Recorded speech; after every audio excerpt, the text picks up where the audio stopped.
করে আমাদের সাধারণ নেতা কর্মী ছাত্র জনতাকে হত্যা করেছে,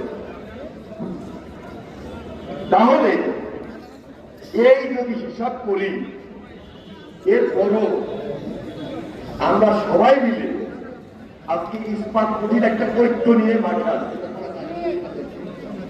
আমরা জোরে পুড়ে খাঁটি সোনায় পরিণত হয়েছি।